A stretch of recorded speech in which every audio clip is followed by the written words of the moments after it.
Bonjour à toutes, bonjour à tous, bienvenue dans cette vidéo. Nous allons corriger ici l'exercice 1. Alors c'est un exercice classique, pourquoi? Parce qu'il s'agit d'un exercice de probabilité à 2 tirages. Ça veut dire qu'on tire une première fois, puis une seconde. Déterminer toutes les issues pour cette loterie, proposer une méthode pour les représenter. Donc ici, quand on regarde, il y en a peut-être parmi vous qui ont mis sur un arbre de probabilité 1, 2, 3, 4, 5, 6 et qui après ont mis la suite du tirage. On peut faire ça, ça fonctionne bien. Par contre, on se complique un petit peu la tâche pour une raison simple, c'est qu'en fait, en réalité, on n'a pas besoin de savoir si on tombe sur le 1, le 2, le 3, le 4, le 5, le 6. La seule chose qui nous intéresse, c'est de savoir si on tombe sur une quantité paire ou impaire. Puisqu'en fait, on vous dit ici, si on obtient un numéro pair, alors on tire une bille dans le sac. Et si on tire un numéro impair, eh ben, qu'est-ce qui se passe? Eh ben, on ne tire pas de boule dans le sac, donc on ne gagne pas. Donc, dans votre arbre, naturellement, vous pouvez vous limiter à pair et ici, impair. Ça, c'est le premier tirage. À partir du moment où vous avez fait votre premier tirage, et bien naturellement, vous allez vous poser la question de savoir si vous avez une bille noire ou une bille blanche.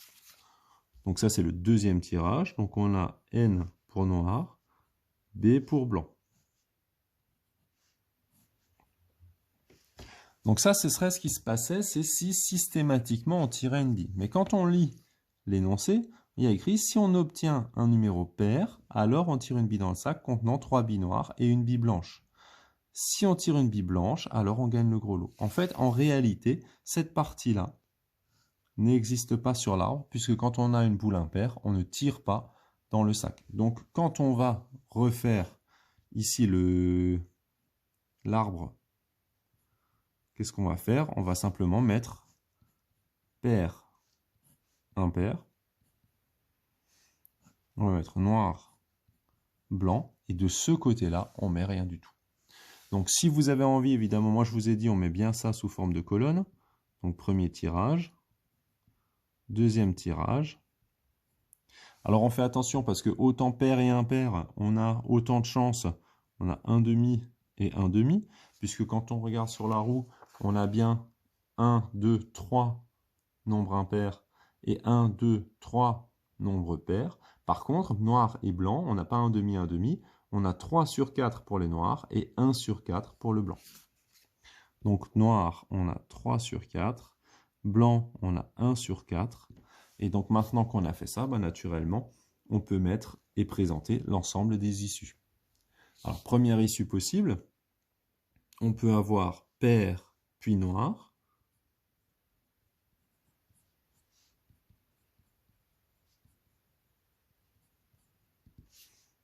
Deuxième issue possible, pair puis blanc. Troisième issue possible, on tombe sur un pair.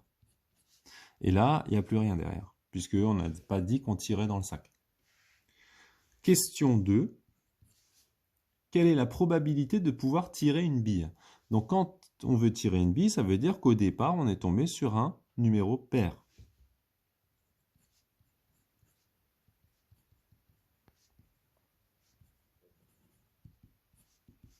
Donc on a une chance sur 2.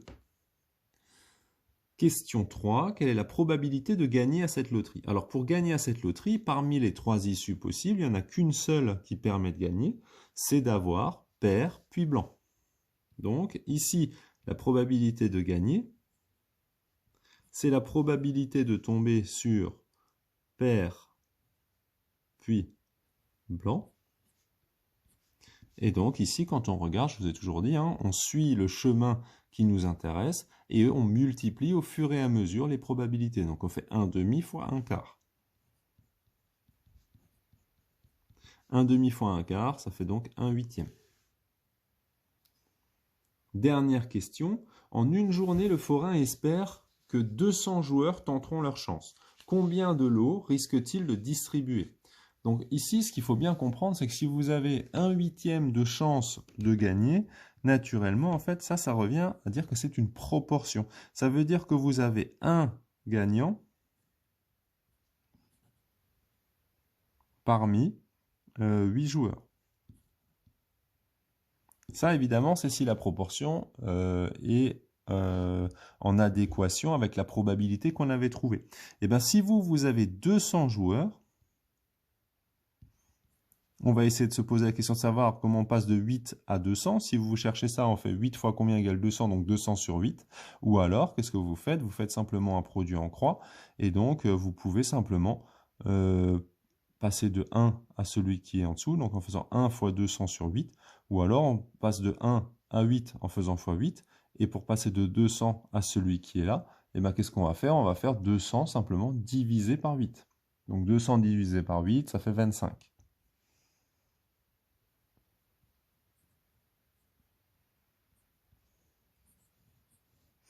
Bah donc naturellement, maintenant il faut répondre à la question. Il faudra donc que le forain prévoit 25 lots gagnants.